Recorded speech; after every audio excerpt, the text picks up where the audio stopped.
Perfect. Thank you. So hello, everyone, and thank you for joining this panel, which even though starts quite late, it still has managed to almost fill up this room. The China Week gives us, those who work at lab, the opportunity to essentially create our own panels. So today's session is an outcome of this opportunity, for which I'm grateful. We have brought four excellent scholars working on Chinese youth, state, and society, who are in different stages in their careers, but their research speaks to one another. The panel will focus on illiberal education, and the use of the word illiberal rather than authoritarian was a deliberate choice. The aim is to engage with the idea that perhaps under Xi Jinping, we do not just have a move towards a hard or harder authoritarian situation, but there are more profound changes taking place within education spaces, within schools and classrooms. These changes do not just improve institutional control and intensify the party's indoctrination capacity, but perhaps they are reshaping educational content and practice. Now, as many of us here do not necessarily adopt such a view, but the purpose of the panel is to really unpack what is happening within Chinese education over the last decade and invite all of us, because we are all involved, to present and reflect on the big picture. So I'm very happy to have here in the room and online excellent researchers who all have something to say on this issue. And I will present them in the order of their talk. So first of all, our own Dr. Anka Crow, a former PhD student here at the Lao China Institute, who is now an academic advisor at the Northeastern University in London, will talk about the state's attempt to capture the field of preschool education. Dr. Zhou Yunyun, who is joining us online, is an associate professor at the University of Oslo, with a PhD and an MSc from Oxford and a BA from Beida, Peking University, and will introduce their research on middle schools. On my left, Dr. Jérôme Doyon, a junior professor in Sciences Po, with previous positions in Harvard, Edinburgh, Oxford, and a PhD from Columbia and Sciences Po, will explore developments on university campuses during the last decade. And last but not least, Dr. Henrik Nykvist, doctoral research fellow at the NMF Norwegian School of Theology, Religion and Society in Oslo, who is currently finishing his dissertation on youth political mobilization in China, will present his research on state-mobilized volunteer program for Chinese graduates. Now, to make sure we do not run out of time, we will take questions after the four presentations. Okay, so with no further delay, Dr. Crow, the floor is yours. Thank you so much, Kostas, for inviting me. Thank you so much for being here today. Without further ado, I'm going to get started. I am going to be focusing mainly on my fieldwork in China, and I'm starting with, I think, a very powerful image.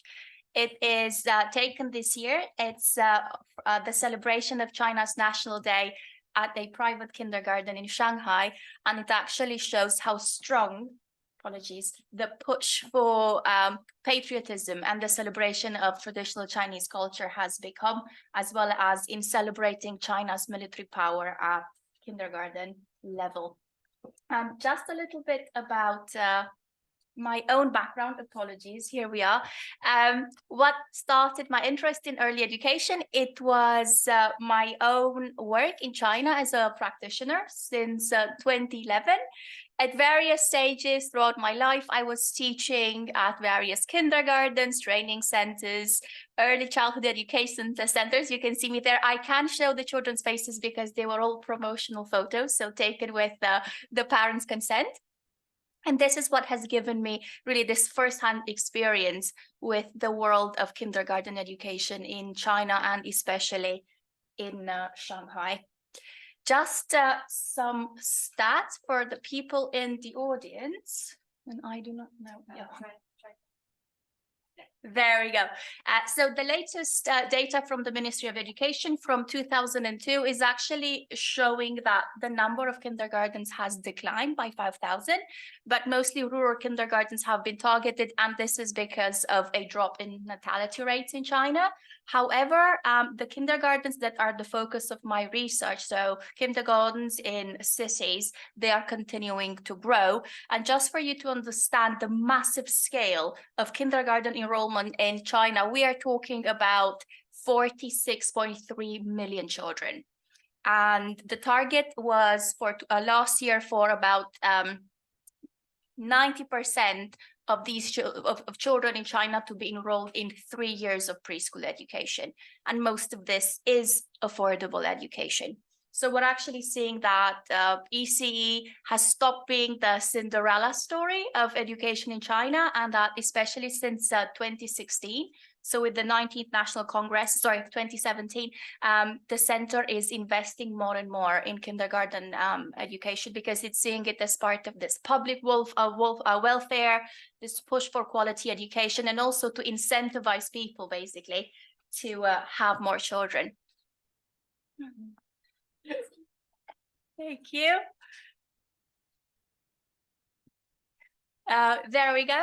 For those of you in the audience who are not very familiar with preschool education in China, there are actually 4 levels. So the toddler class, the equivalent of a nursery school here, pre-K, K1, and K2. So the equivalent of K1 is reception in England, and K2 would be year 1. So years 3 to 6.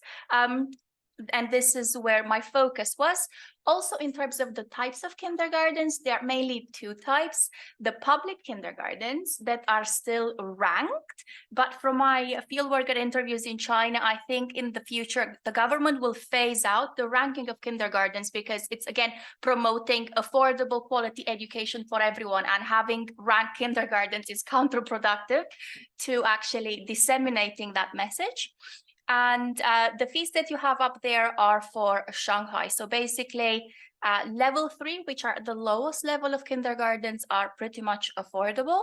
And then you have the private kindergartens. And this is where things are becoming very interesting because you have different types of private kindergartens catering to like the Chinese stream, bilingual streams like English Mandarin, international streams, as well as since again 2017, more and more inclusive kindergartens, which means that you have private kindergartens that have usually high tuition fees, and they are opening these affordable classes to local children because the government is incentivizing them heavily and also giving them rent discounts, again, to increase the number of enrolled children, even those without the local hukou. And again, this really harmonizes with Xi Jinping's push for quality, affordable education.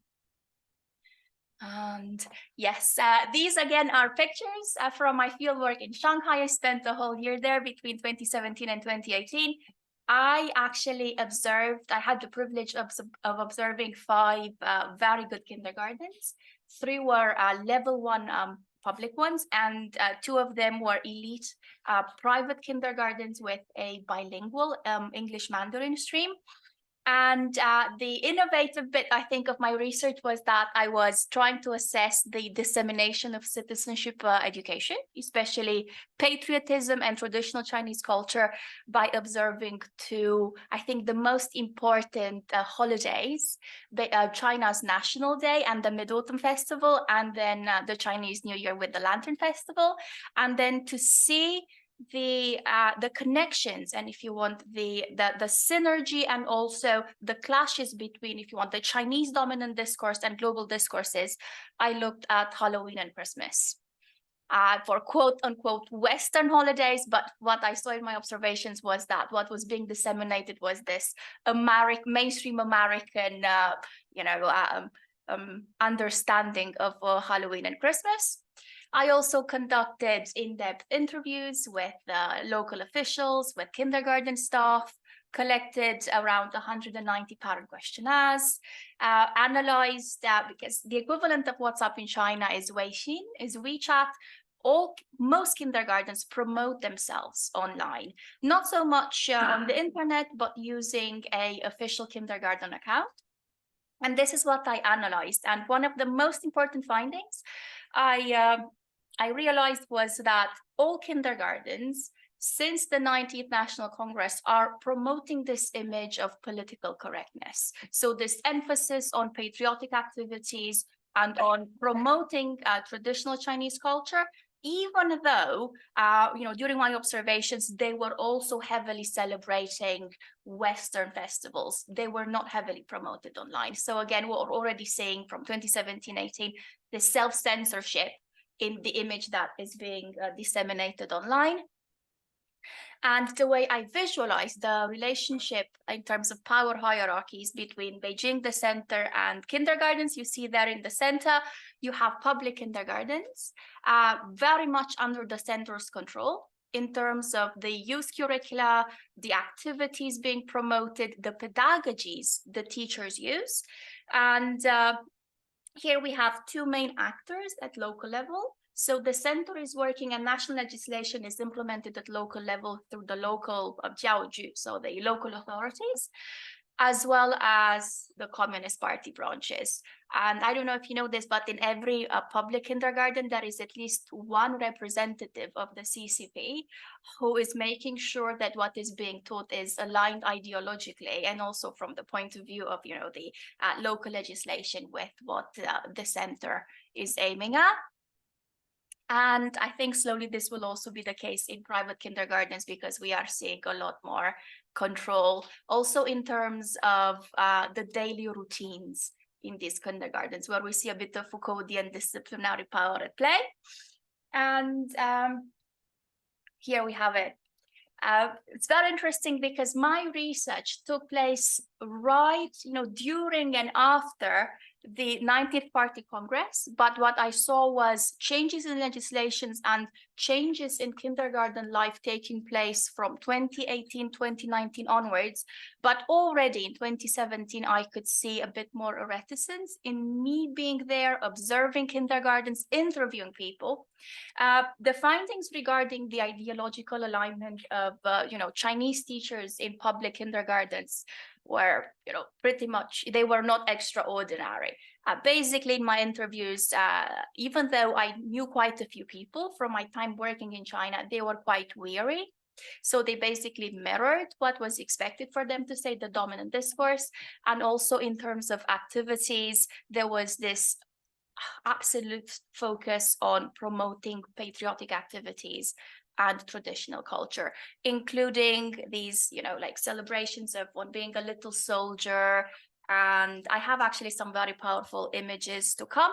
And what I noticed already in the case of, and these are very expensive private kindergartens, was the change in terminology. So for years and years, they would be promoting a Christmas concert, and you would have pictures with Father Christmas, 圣诞老人. And then what we're seeing is a winter concert and 新年老人. So like old man New Year, so to speak, Halloween becomes a dress-up parade. So you have all of this, if you want, the cynicization of these holidays. And also what is interesting, even in public kindergartens, is that you have the Chinese staff disseminating these activities in line with what they think is done in mainland US. But in private kindergartens, you still have a lot of agency because you have the foreign teachers teaching in the classroom and you don't have the panoptic surveillance that you have in public kindergartens. So there's a lot of agency there. It's just that you cannot see it. You cannot see it in legislation. You cannot see it in whatever is being promoted online. And it is purposely hidden because private kindergartens make their money because they sell this immersive Western, again, quote unquote, Western education to a public who is willing to pay these pretty high tuition fees. There we go. I found this fascinating. These pictures were not taken at the kindergartens that I was observing, but they were made available on these kindergartens' official WeChat accounts. And again, it's to show, it's what they call performative patriotism. Can we really assess whether these people are aligning with what is being said? No, but they are there and they have the pictures to prove it, including children listening to Xi's speech and happily clapping. So this is something that we see more and more being promoted on in the public sphere. And this is something that kindergartens want to define themselves as, so basically. And these pictures are also quite interesting. The parades, the raising of the flag ceremonies, they are not new. The 3 public kindergartens I observed, I mean, all their principals had connections with the CCP, the 2 public ones as well. The owners had close ties to the party as well. But what was new, and remember, I also have years of experience working in various schools and kindergartens in Shanghai, was children dressed up and also having these toy guns and having fun playing at being a soldier, interspread with the traditional lion dances and making, using a mold to make a, mid-autumn, like a cake. So it's very innocuous how this, the performative patriotism, at least superficially is being disseminated. And lastly, and this is extremely, extremely interesting, but again, because of the nature of today's talk, I won't go into a lot of details. What we're seeing is these consequences in legislation, both at national level, guidelines for the professional conduct of kindergarten teachers. Again, what I saw also in Shanghai is teachers going to local Communist Party branches to receive training in how to promote patriotic activities, and also very strongly so in the case of Shanghai, even a moral education work plan. And just to show you what this looks like, so many, and from elite to level 2 and level 3 kindergartens, because they are being observed, they would already from 2019 onwards include some of these activities. So their teachers would go and receive training, come back to their kindergartens and implement some of these activities. There we go. And just some concluding thoughts. When it comes to public education, we see more and more alignment, a lot less room, even for demonstration kindergartens, which are model kindergartens and the most experimental. They are more and more aligned with what the center is wanting in terms of the content being disseminated and also the activities being disseminated. There is still room for agency in terms of private kindergartens. Bilingual ones. Why? Because of the teachers as consumers, and because of the parents as consumers for this product, and also foreign teachers. However, no one expected the 2021, and I'll conclude, Kostas, with this, the 2021 double reduction policy, which actually shattered the private education system in China when it comes to tutoring companies. Basically, parents now in China cannot actually choose to enroll their children in extracurricular activities like English or Mandarin or maths, pretty much. So if the government wants to, in the case of China, the government can very much homogenize education, both in public and private kindergartens. And that is me. Thank you for this evening. Thank you very much. Fascinating presentation. So let's move to the next panelist, Dr. Zhou. I hand you the floor. Yeah, can you hear me clearly in the room? Yes, we can hear you. I will do this 5 minutes before the end of the 15-minute slot, okay? Okay, I try to see. Thank you so much, Kostantinos, for organizing this. It's a great pleasure to share this piece of research that is being collaborated between me and Henrik. So bear with me. So we're going to move from kindergarten, from Anka's research, to China's middle schools, corresponding to this panel's theme on illiberal education in China. Our focus is on how Youth League is conducting new reformed programs on ideological and political education in China's middle schools, especially with a focus on junior middle schools, so Chuzhong. So this is just a visual clue for us and for the audience that the CCP has always put great emphasis on youth work. And those two photos show that how much CCP leaders love to use youth and children to show the party's legitimacy, base of popular support, but also how much their ideology can be very deeply rooted in the population, starting from a very young age. So both Mao and Xi takes great pride and a great focus on children and youth work. And that's the starting point of our research. So in this panel, we have we have few very important experts on the research on Youth League. I give a very, very brief outline on the previous research on Youth League. So Youth League, the Chinese Youth League has been described in previous research as a product of China's revolutionary past and also a constantly shifting institution in the reform and open up and reform era.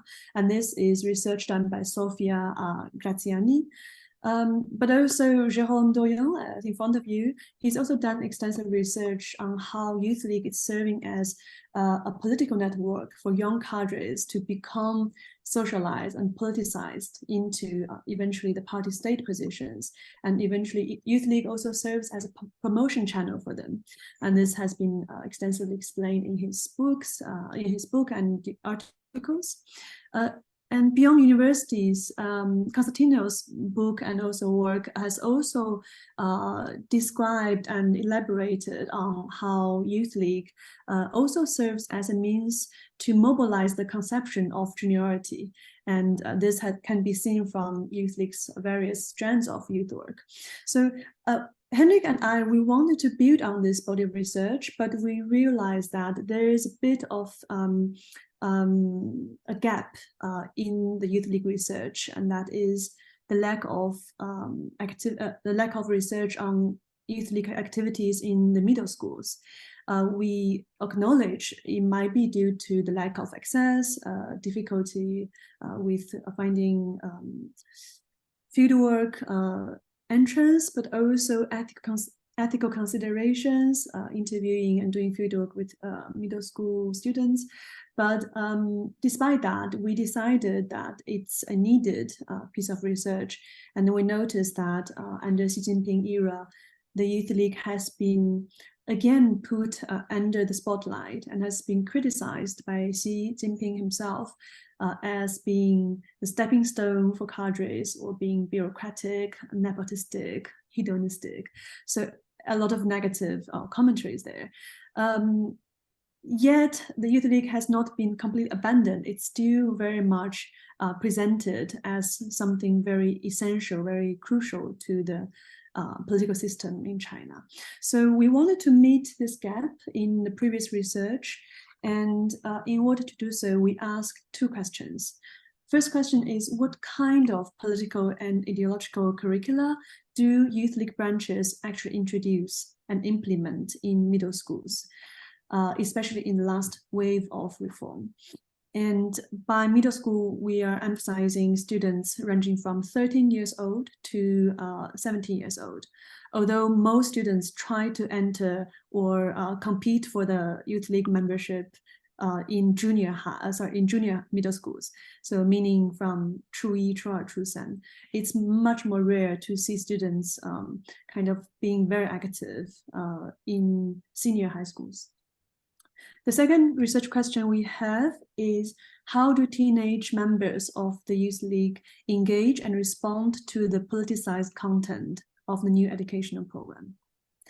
So following those two questions, we have been gathering data for the last few years. Even before COVID, we started to collect online materials, written materials, and we have also paid 2 short fieldwork trips to Beijing.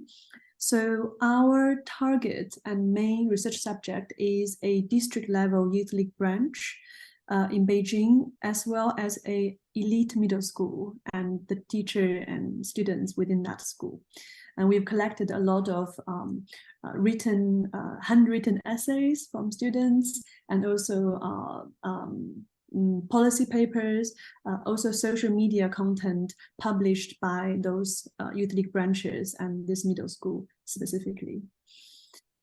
We have also collected handbook for youth league teachers and some membership application letters written by the students. So you can see it's quite a big range of different kind of materials, and we tried to make sense of it. So what did we find out? The first thing we found out is that in the latest wave of reform, starting from 2016, to enter the youth league has become much more difficult. And previously, youth league membership has been almost assumed to be universal, at least quite easy, quite loosely selected. But in the last wave of reform, youth league has established a much more elaborate procedure to apply and to also filter and to also choose who and which kind of students can become members. And this process indicated by those graphs, illustrations, you can see it can go up to 10 steps, because it says 发展团员10步走. So all those 10 steps, of course, it first of all filters an age group, which is between 14 to 28. Then you have to submit your application online. You have to fill in a lot of forms as shown on the right. You have to write a letter, application letter to the youth league, demonstrating your motivation and boasting about your kind of your strength and also trying to play down your weakness. But in addition to that, you are also required to take a lot of youth league classes, trainings. In addition to that, you are also required to have at least 2 referees who serve as your kind of point of contact, who recommend you to enter the youth league member. So that's more or less the process. We have found out that the membership size has reduced to almost 1/3 of its previous for each cohort in the middle schools, meaning that if in the past almost all students can enter youth league, now only 1/3 of them eventually can be selected. So this is for us, a very interesting and a very deliberate mechanism to make it more competitive and to make youth league membership more scarce and somehow more giving it a more elevated status as well. So this is the first 30% cap that we found out. And then what we are trying to show on this through this image is to give you a glimpse into the so-called quantitative scoring criteria. And we find this is the latest trend, latest mechanism being invented, being created in local youth league branches. So what they do essentially is to create a point-based system where each activity that student has completed will count as, for example, 1 point. And they would have a few big categories, up to perhaps 5 to 7 big categories. Eventually, the idea is to only select those students who really fulfill the most and complete most desirable activities in their school years. And those activities, as you can read from the table, you can include taking party history classes, learning about Xi Jinping speech. You can also be attending meetings from your class, from your local youth league branch, but you can also be attending volunteer work or kind of providing service to your community or to your student cohort. So there's a wide range there, and the idea is not to only have one kind of activity. It's really the more, the better.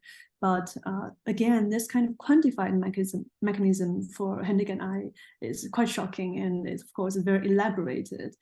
And we think the key school, the school that we are, the target school of our research, of course, can be a bit kind of pioneer in this new approach. But we do observe the same trend being implemented elsewhere in China. So that was our first finding. And our second finding is that Youth League in local middle schools, they are using a lot of extracurriculum activities to politicize young students. And among those activities, we see how much the history of the Communist Party is really put at the center of the curriculum. And we can see even when the students are taken out to a trip, or when they are being gathered to have a discussion, or when they're asked to do some online research, log into an interactive platform, we see very much the emphasis on learning, memorizing, and understanding party history. Of course, that's a history written in a very specific way. If you can say, you can call it a very teleological way to justify the ruling power of the party nowadays. So demonstrated on the screen, you can see students paying tribute to perhaps May 4th heroes. It can be also going to those youth pioneer sites in order to be connected to the kind of youth movement led by the party in history. You can see those martyrs and role models being demonstrated on the website, and where students are supposed to learn from their stories.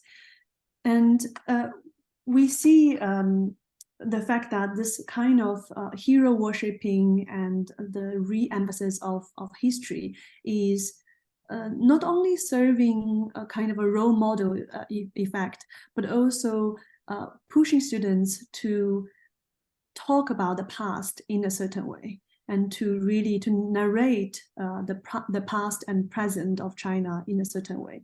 And this leads to our third point, which is students' use of political language as a form of political signaling.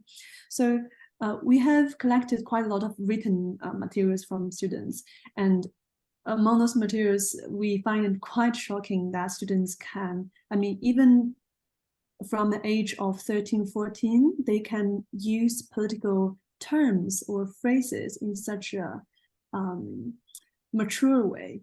And of course, that shows a bit how this ideological work is working to some extent. So what they have learned to do is to mimic or to show the fact that even they don't understand those political terms fully, but they can integrate in their own thinking, their reflection, and their own writing. So when they quote phrases such as 人类共同体, human community with shared future, which is a slogan was erased by C, or when they write about the screw spirit, which is kind of a Lei Feng spirit, when they quote Xi Jinping's phrase such as green waters and green mountains, 绿水青山, it's for us, it's a very strong evidence to show that students from young age in middle schools, through all those activities, through those writing exercise, and through those competitive membership kind of selection process, they are being politicized through. Sorry, that's just my alarm. So we argue that students are actually acquiring the ability to use those political languages that the party wishes them to learn, to use. And that's really one important aspect of their politicization as well. So I stop here. Try to right on time. Right on time. Really very impressive. Thank you very much, Dr. Zhou. Let's continue with Sure. Dr. De Jong. Can I get the clicker or whatever we use? There for we the go. Keyboard. Is this? Okay, cool. Okay. Great. Yes. Perfect. Thank you. Well, thank you for organizing this panel. Thank you to the Law China Institute, to Kostas in particular for inviting us all today to present this. You understood basically looking step by step at different levels of political education in the Chinese educational system. It's a pleasure to be here. So today I'm going to talk about partification of Chinese universities in the Xi Jinping. So basically during the past, more or less 10 years. And actually what I'm talking about today is based on an article we wrote together last year. We published last year together with Kostantinos Tsimonis. As you understood, I mean, basically not that many people work on these issues, so we all sort of cite each other and work with each other. So I mean, it's a good sign, I guess. Yeah. Anyway, so what we're doing in this paper, and I'm just focusing on a part of it today, is basically looking at sort of changing modes of student management in China, basically since '89. And in particular, today I'm going to look at basically sort of the second half of the paper, where we look at the increased role played by the Chinese Communist Party on university campuses under Xi Jinping, and especially looking at the supervision of student societies as a sort of specific element within student management more broadly.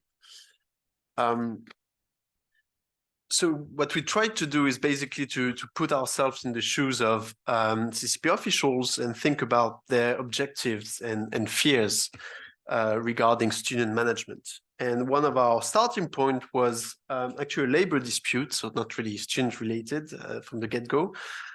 So this labor dispute took place in Shenzhen in 2018, involved a company in Shenzhen, the Zhou technology company, and you probably heard about it at the time. It attracted a lot of attention, and it attracted our attention because basically this collective action case was interesting to us as university students throughout China voiced their solidarity with the workers and established basically a support group that included students from a variety of university. And among others, the Marxist Studies Association at Peking University, so that's the group you have here. One of the Peking University is one of the best universities in the country, and their Marxist Studies Association, a student society, was quite active in this super group for the workers. The super group was eventually labeled illegal and was dismantled, and the police took away several of its members, including students from that group. The Marxist Studies Association itself was restructured by the university at the end of 2018 to basically ensure that change the leadership to ensure that it followed the party's line. I wanted to start with this example because I think it illustrates well the type of collective action basically feared by party state officials, especially as it involves various social groups working in solidarity. And also it illustrates here the importance or the potential importance of student societies. In that context, basically, we try to think about the various strategies developed by non-democratic regimes in dealing with student activism. So you have a lot of literature about this issue, and the existing literature, in fact, stress how mass higher education can be a source of anxiety, basically, for authoritarian regimes, which fear basically the growth of a critical intelligentsia trained in these institutions, and more specifically, the mobilization capacities of university students. And you have a number of case studies about China and also about other countries, basically stressing how authoritarian regimes have developed different mechanisms of control to limit student dissent. You have a few examples here on the side. In the Chinese context, the literature tends to depict university campuses as very calm and stable since '89. And the sort of underlying idea is that the CCP would have sort of found a recipe, basically, for keeping students away from politics and cultivating their apathy. And that's what we see in a lot of the existing literature. And so basically, by contrast to this view that sort of political apathy is the intended outcome of the regime strategy to discourage dissent, we tried to show that in recent years, actually, especially under the Jinping administration, the Chinese leadership has become increasingly anxious about students' apathy in a way, or students' dissociation from official politics.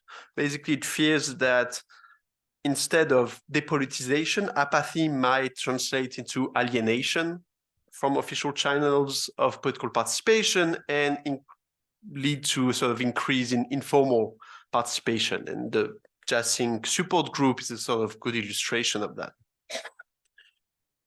So what we try to show in our work is that just like student mobilization in '89 led to basically a strengthening of political compasses on campuses under Jiang Zemin, the more recent fear of apathy turning into alienation has led the current administration to change its strategy in how to manage students and student societies in particular. So here we're not only interested in sort of the level of control, it's not only just more control, but also different ways in structuring basically control or student management. So I will try now to develop these changes in the party states strategies to manage students, which that's the argument we make here, translates into a partification of university campuses. So first, I'll develop here why the current administration has decided to strengthen party structure in universities based on the fear that, as I mentioned, rising apathy may lead to alienation. So since the 1990s, we have seen an expansion in a number of student societies and their activities, basically throughout universities in China. We also have seen an increase in recruitment of the CCP and in its youth wing, the Communist Youth League. Yet, in our research on student political participation on campus, we show basically a picture of distancing and token participation, especially during the 2000s and the early 2010s. And this is very much in line with actually research done by Chinese colleagues in China, showing that basically students are less and less politically active in a way, at least through official channels in the 2000s and early 2010s.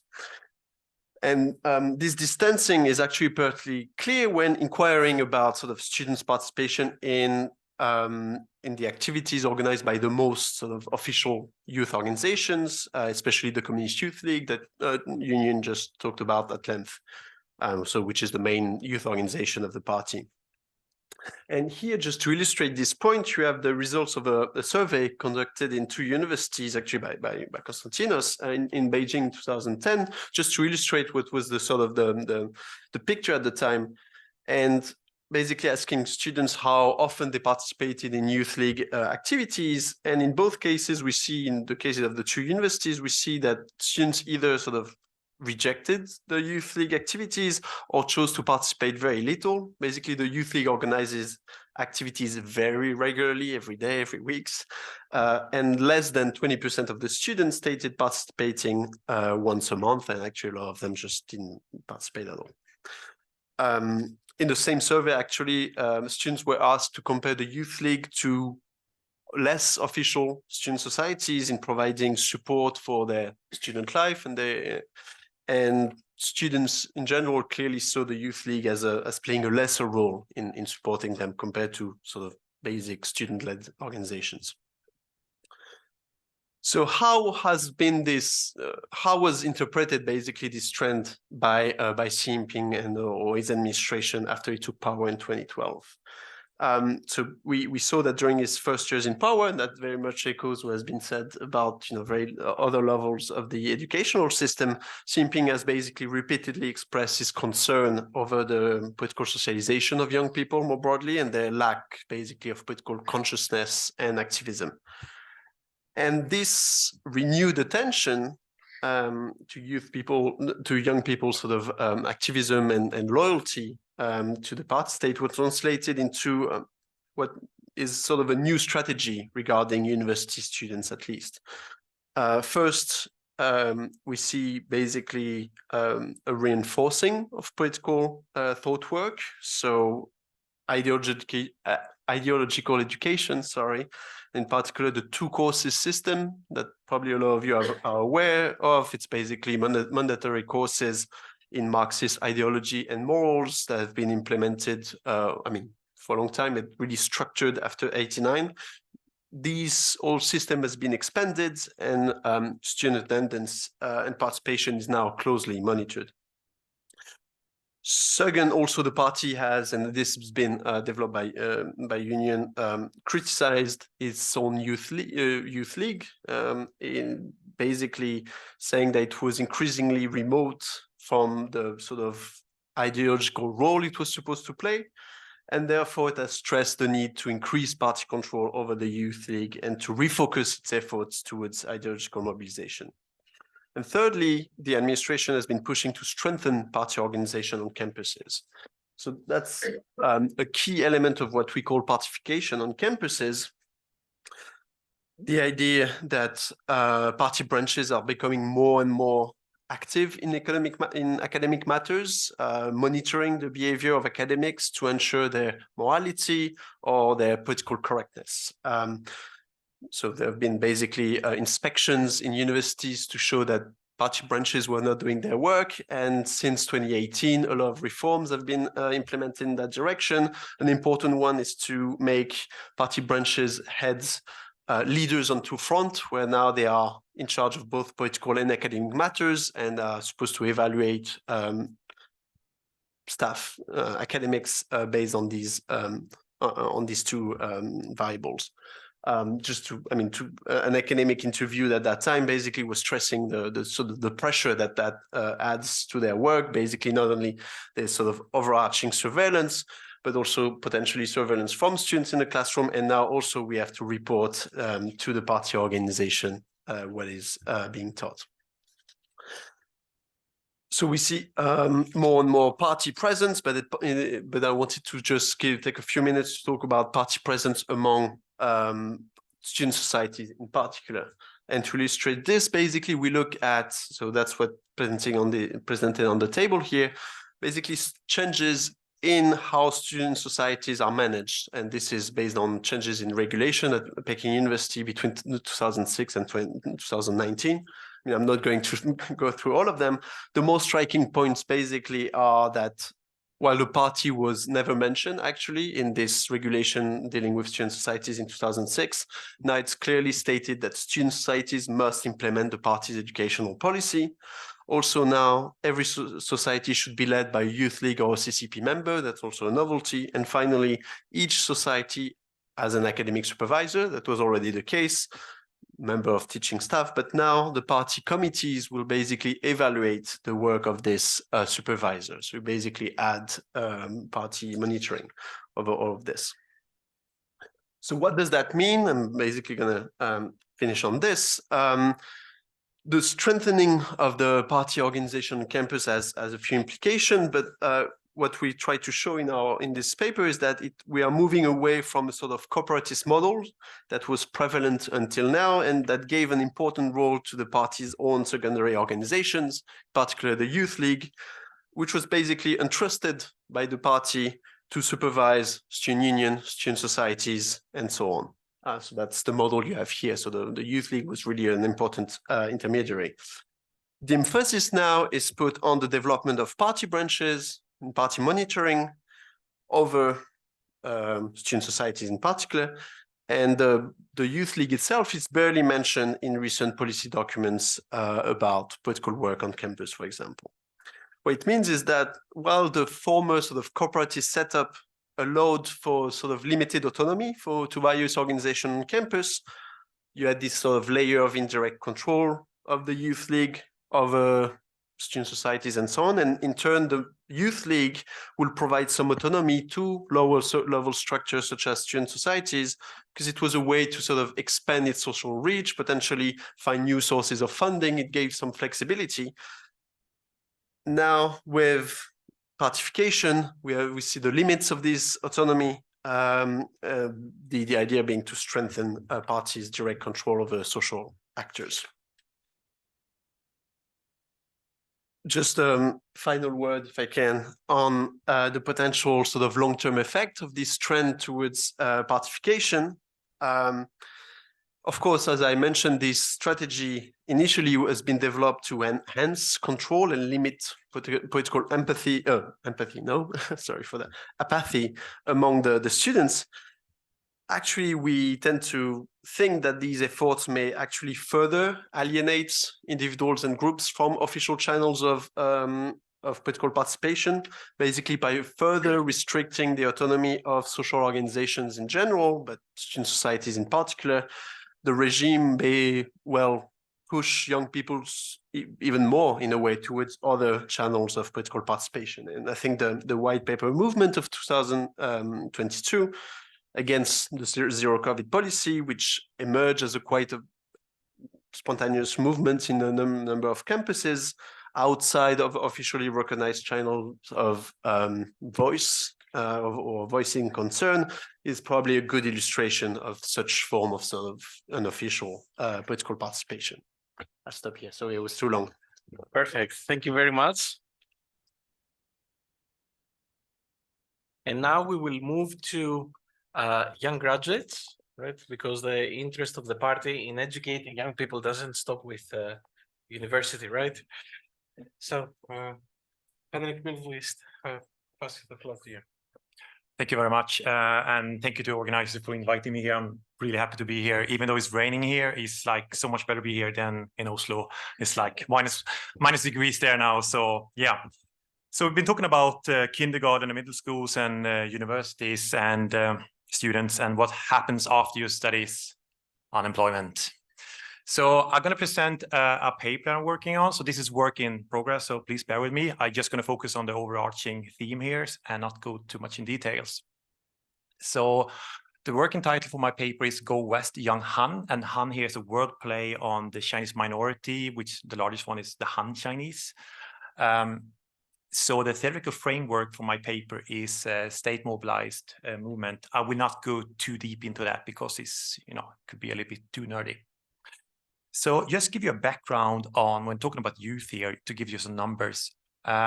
So the official definition of youth in China and most over the world is 16 to 24 years old. And that's the population here is 175 million, and that's about 13% of the total population. And if we go from the range from 14 to 35, which is another definition of youth, then it's 400 million people. So it's a quite big group of the total population.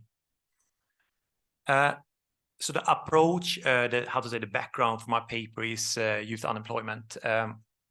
So this is the numbers from the last year's statistics, and the official number, once again, the official numbers from the China is up to 20% youth unemployment. This is a record high.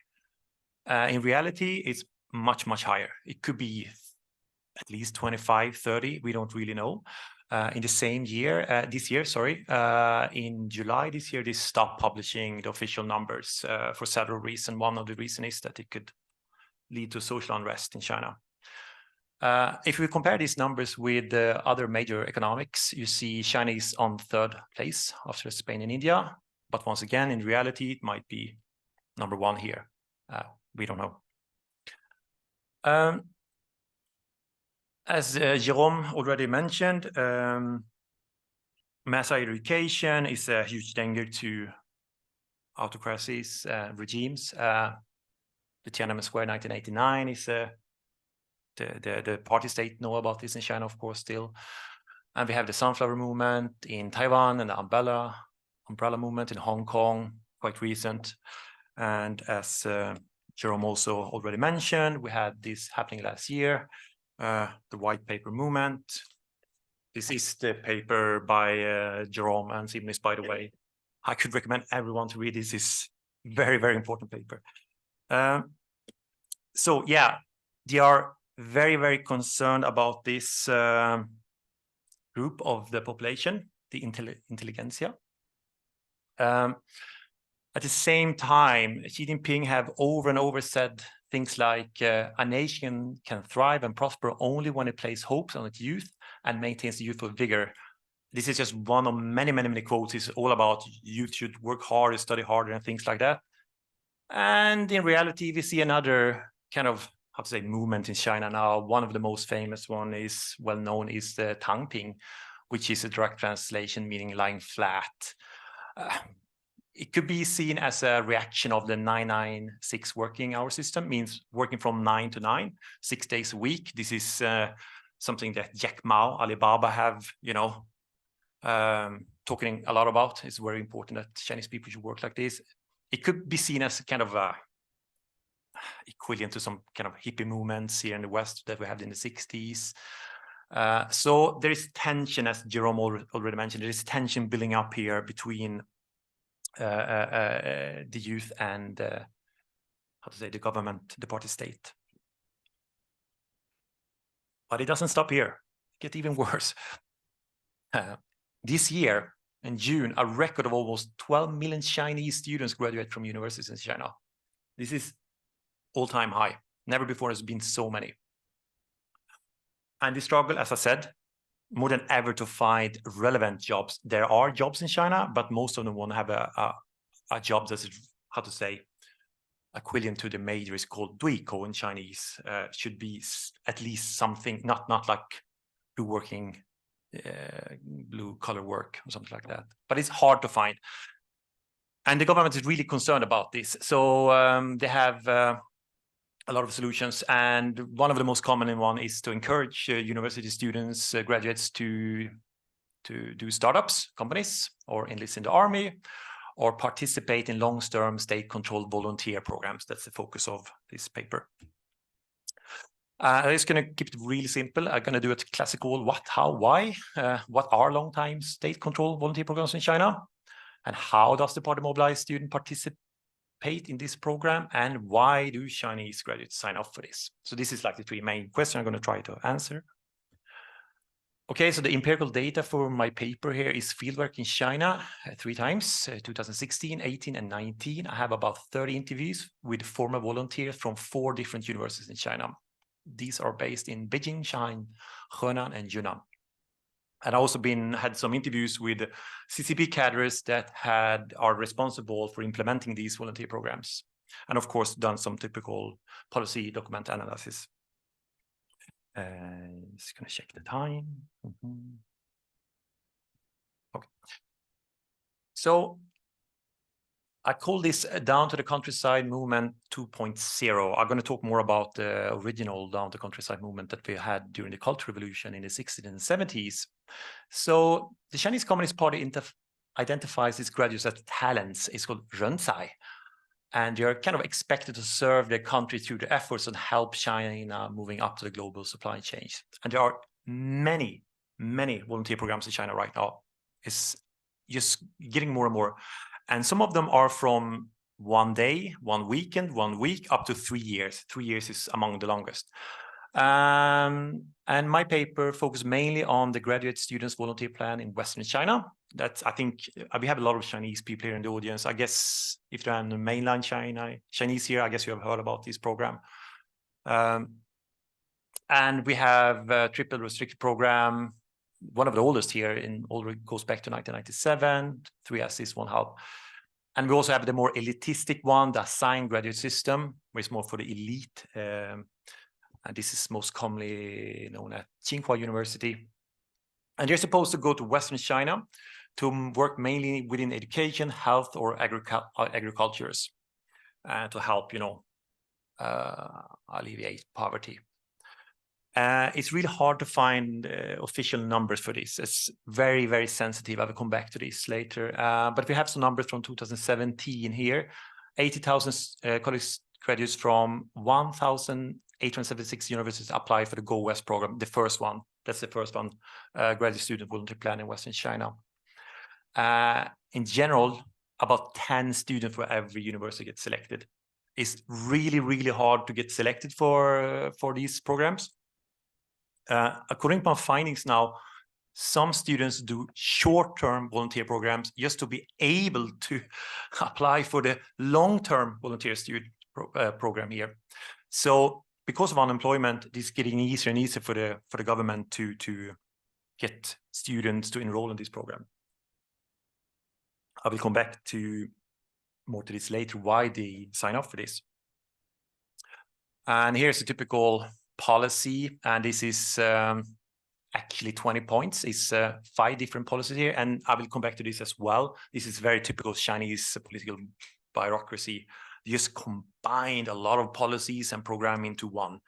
And you find these posters at several Chinese universities campus. I will not go into detail about every point here, it's just too much.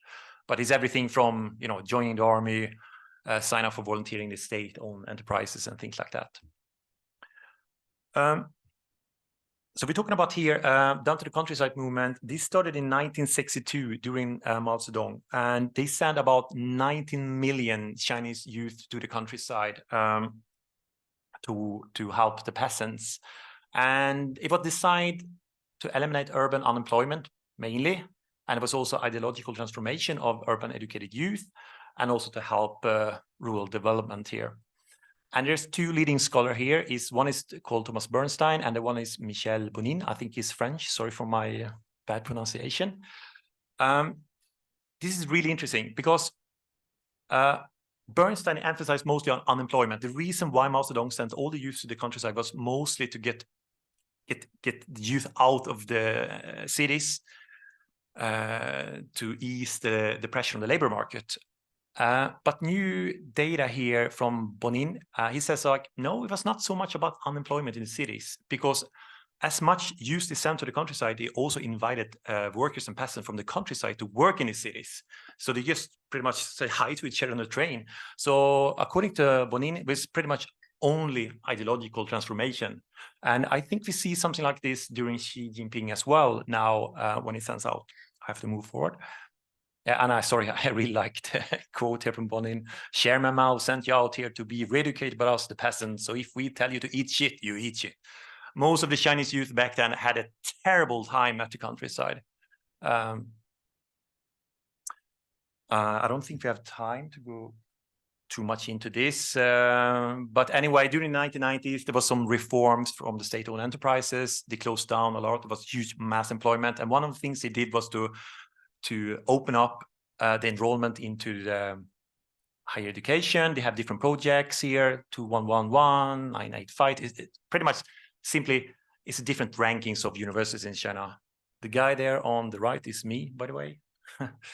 I will come back to this later. This is really important for most Chinese people to study at good universities, especially when it comes to the opportunities of finding work later.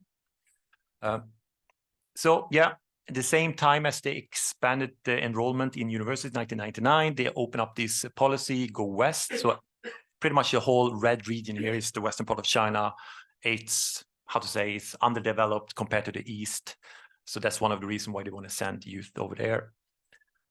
This is examples of propaganda posters that the Chinese youth can sign up for if they want to go to the countryside. I focus mainly on students who sign up for the education program to be teachers. And as you can see, it's very exotic posters going to Tibet and Xinjiang and northern China, you know. And as you can see on the left picture, they listed everywhere where they can go. So a lot of Chinese people sign up just to have this experience, but in reality, most of them will not get to these fantastic places. So why do they sign up for these volunteer things? There are several reasons, of course. One of the most, according to my findings, if you're a bachelor student in China and you want to keep on studying to a master's, which is getting more and more common now because of unemployment, you get extra scores doing the so-called Kaoyan exam that you need to get into a master's. As you know, China has the most competitive education system in the world. So if you don't get into the dream university the first time as a bachelor student, you have a second time doing the Kaoyan here. So let's say you want to get into a top university in Beijing. And they also do it because you get the extra scores on the civil service exam, which is also getting more and more popular because of unemployment. And they also do it for another interesting finding, idealistic reason. Let's see if you get in as a Chinese student, if you get into one of the best students in how to say, Beijing, like Beida or something, you always felt special all life, like you've been #1 in the class all the time, and then suddenly every classmate that is just as bright as you are, and some of them get depressions and just want to go out to the countryside again to get, you know, feel that they are someone. And they also, of course, as Jerome said and Yunyun already mentioned, they also do this to have it on a CV, for instance, to apply for party membership in the Chinese Youth League or the party itself. So this is what they kind of expected to go to really help, how to say, poor Chinese children on the countryside. This is like the stereotype. But in reality, most of them don't end up here. They end up at, let's say, suburbs of the capital of Gansu, having 4 million people in a city, something like that. They feel they're kind of wasting their time there. And there are several reasons for this, according to my findings. And this is the main argument for my paper. And that is, as I said, it's very sensitive of some reason how many spots the Chinese universities have for these volunteer programs. But if the students give up, let's say they sign up for 2 years and they give up this program after, let's say, 5 months, there is a collective punishment for the student, for the university to lose a spot next year. Let's say the university have 10 spots, and if one student give up, next year you only get 9 spots. So according to cadres I talked to, they said one of the reasons they don't want the students to give up is that they send them to these more like any kind of school in the suburbs of any cities of in Western China.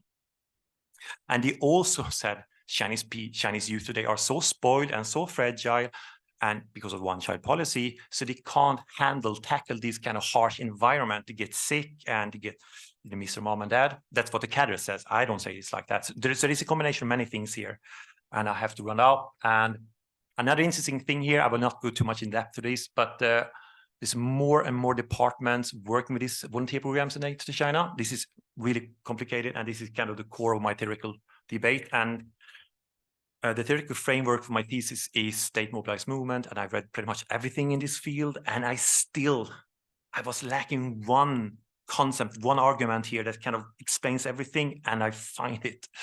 And it's Diane White, she have this called linking campaigns. I love this concept. I can also recommend this book as well. It's a really, really good book. And here she used example from the one-child policy. It's super interesting where you have evidence how different departments work together, different political campaigns work together to just implement this one-child policy. And I see the same thing with these volunteer programs in China as well. We don't have time to go in depth to that, but I stop here. Thank you so much.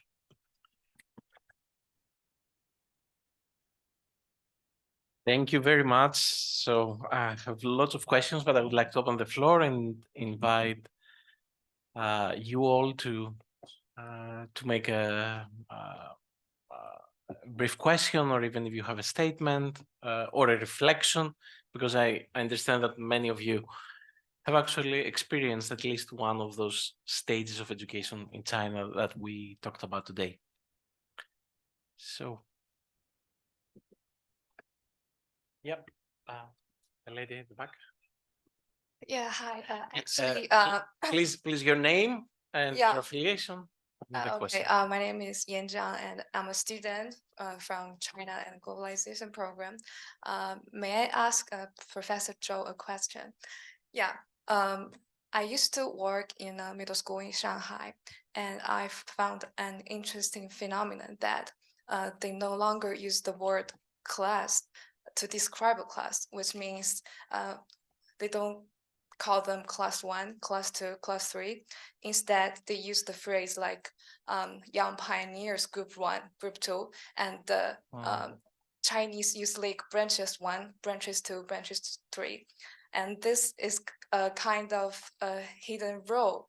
A hidden rule, especially used in the big events or used in the articles they posted on the WeChat accounts. So do you think this kind of unspoken rule is kind of a way that the government or the authorities trying to put political correctness into Chinese education? Yeah, thank you. Perfect. Thank you very much. Let's take one more question. Yes, please. Okay. Hello, I'm Rocky. I'm from Low China Institute, a PhD who works on rural to urban migration. I have a question for Henrik. Firstly, very quick, first one is, I kind of can't understand why you use Go West Han, because I think based on all the things you talked, I didn't see minority groups or regions or have any relationship to this program. And second, I'm just my main question I'm interested in. So I think most of you're talking about how the states are trying to motivate the students go to the West, but what their own motivation to assign for that.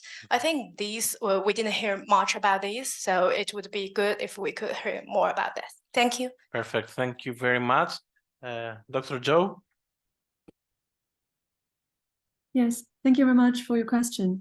I think that corresponds very well to what Jérôme was talking about and what he wrote together with Kostantinos about partification, right? It's really the reach of parties' influence in every corner, even including our daily language in those schools.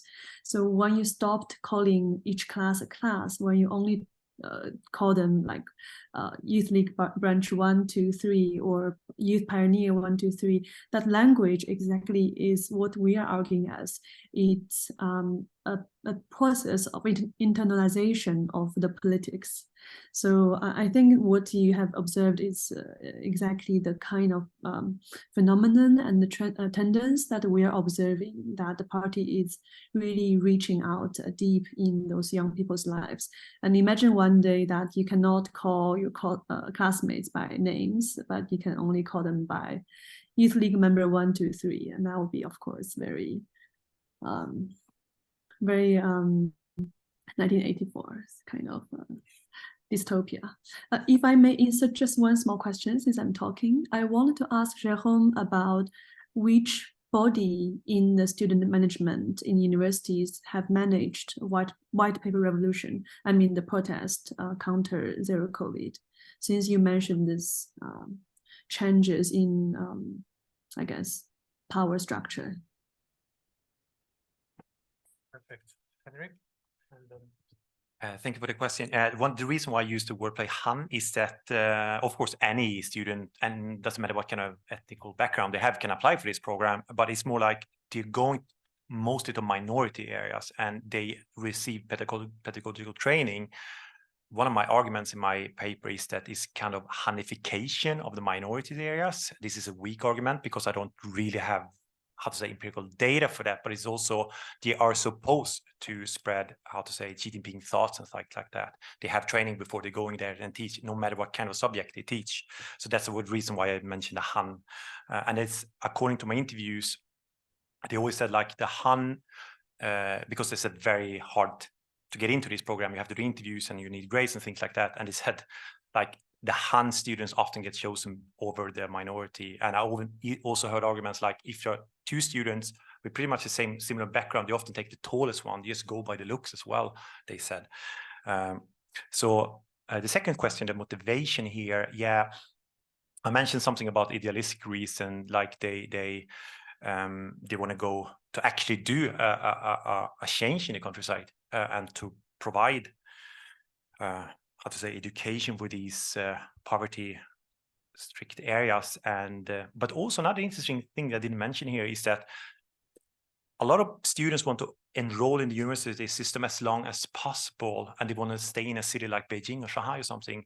And by going into this program for 1 or 2 years, you are kind of safe within the system instead of going out to the unemployment, things like that, if you don't leave. Because I mostly look at students who are majoring in humanities or social science, the ones who struggle most with it. So that's another reason, but there are so many reasons. And as I said, getting into the Kaoyan, because you get extra scores for that. But that's a very complicated one, because another thing with this volunteer program is let's say if you go to a not so famous university in Western China, if you sign up for the volunteer program, you have to stay there for your master's degree as well. On the other side, let's say if you go to beta, you're risking not to get into a master program there if you're not doing too well on the Korean. And you might have to lower university. So that's another reason for them to go to the countryside to doing this quality program, to actually be able to stay in the program. So there is very complicated things here. So yeah, and of course, it's also getting local network if you want to do a career within the party and things like that. Okay, so I don't want to comment on. I mean, very short answer. I mean, basically, I don't know. But thank you, Yunyun, for the question.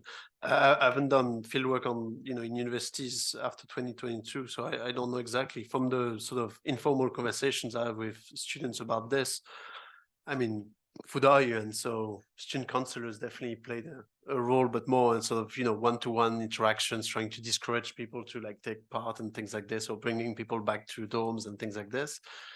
But beyond this, I'm sure there was, more sort of systematic engagement of other part of the security of the university, probably on the security side. Also, I mean, there was this decision for some universities to actually pay the transportation fees to students back, so they would go back home instead of staying on campuses and so on. So that was not, a decision made by the student counselors. So I don't know exactly who, but yeah, it was a more sort of systematic effort, I'm sure.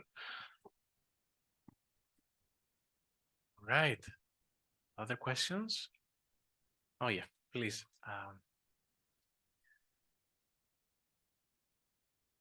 Thank you. So my name is Mariana. I'm also a student in the MSc China and Globalization program. And my question is also for Henrik, if that's okay.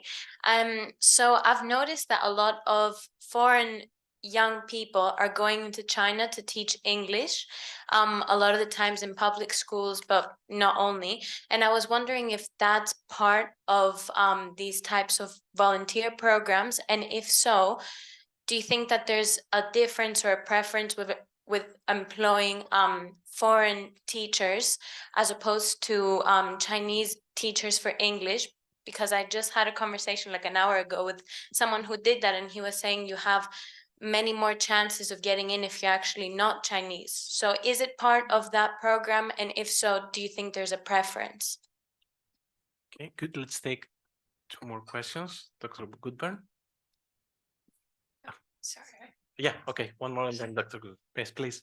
Yeah, so my name is Cho, and I was actually educated in China, and I was kind of just curious, like, so many of you have done the field trips in China. So what's people's reaction, what's students' reaction to the ever more presence of the states? Because speaking from my personal experiences, obviously I'm very used to the party languages. You almost grow up with it, to the extent that for me, it almost feels like I'm so insensitized to, that those becomes part of your life that on some days that it no longer means anything. So I just wondering, is that like a personal individual experiences, or can I extrapolate it also to say that many other people and many other students I've spoken to have also felt the same? So yeah, it's just that. Yeah, excellent. Thank you for the question. And one more here. Yes, Charlotte.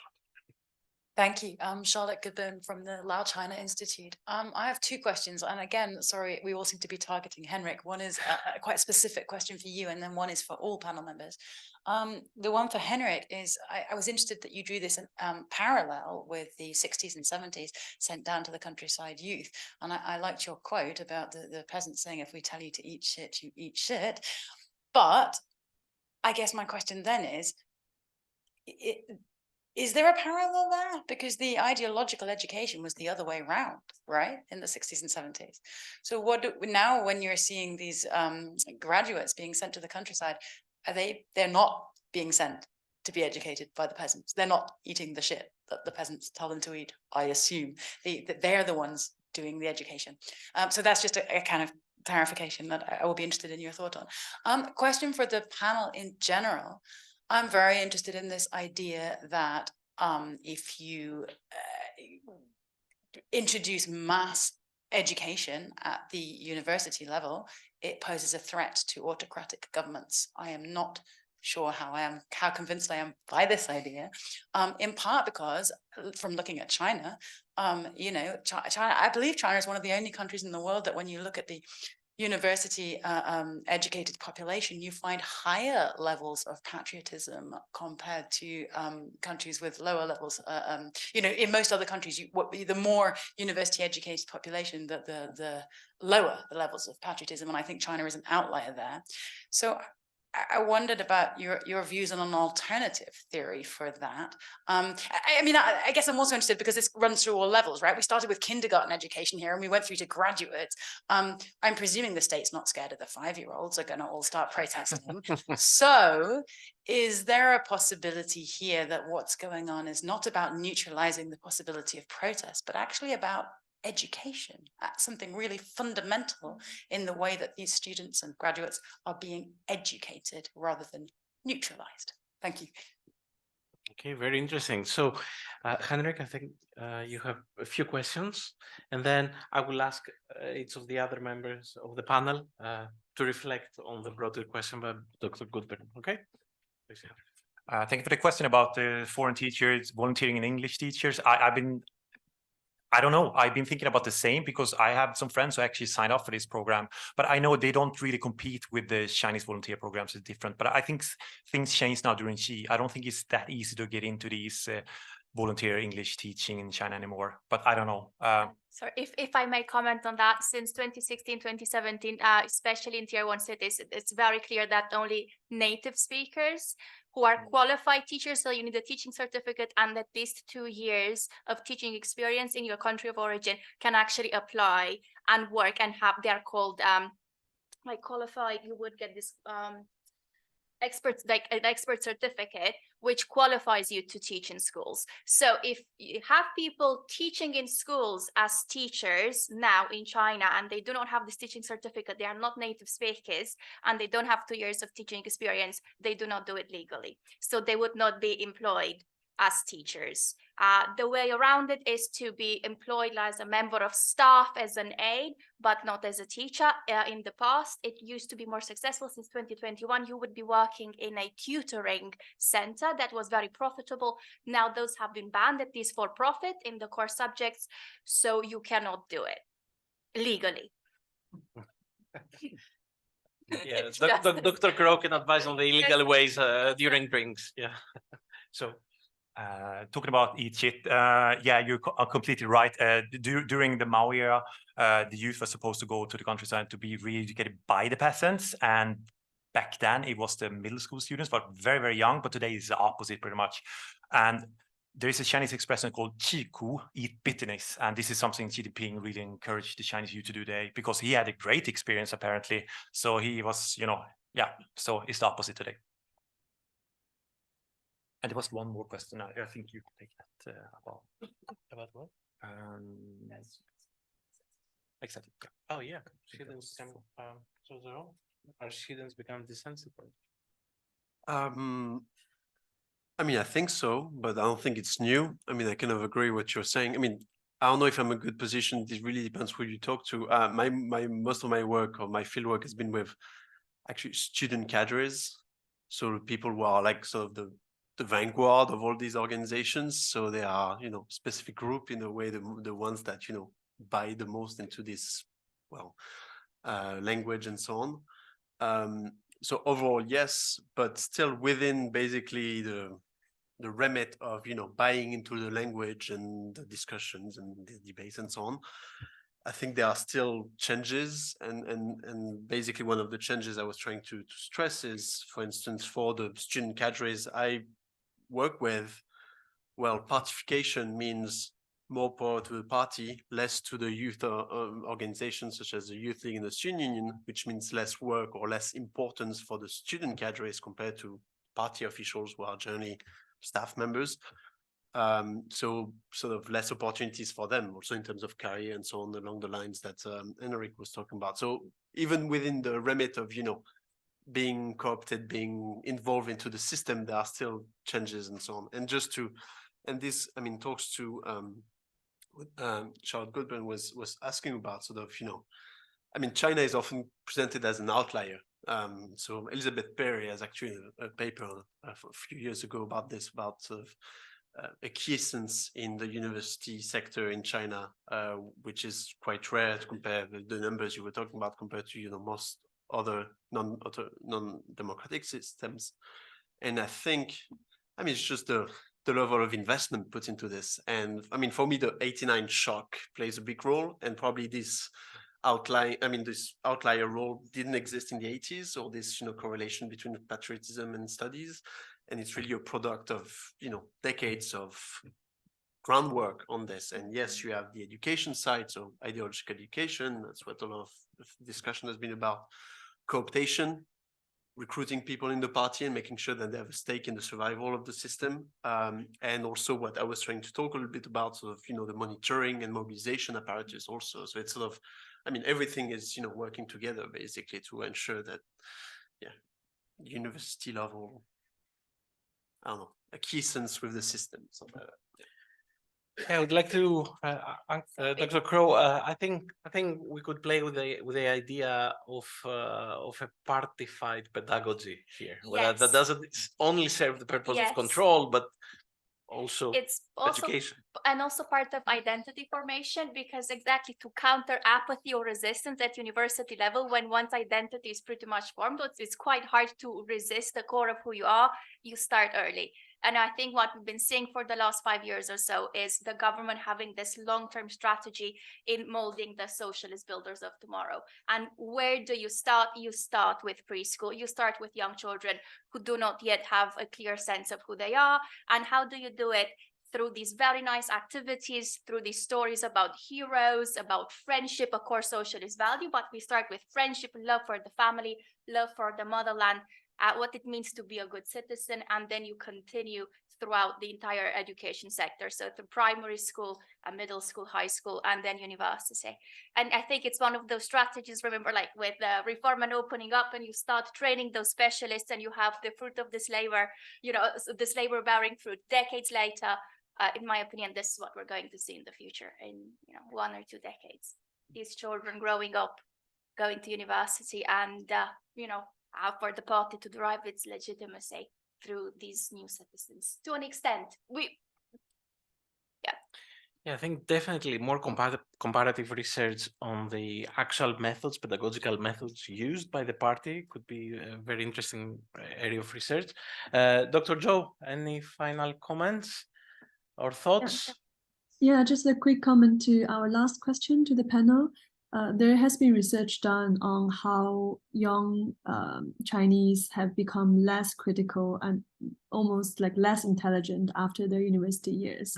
So meaning losing critical thinking, losing a lot of capabilities that they could actually have had before university. So there is a question mark there, like what is the higher education serving both to the young people and also to the party state. Okay, I think that's a very good way to close today's panel. I would like to thank again our excellent panelists here and in Oslo. And please I invite you in thanking them for being here.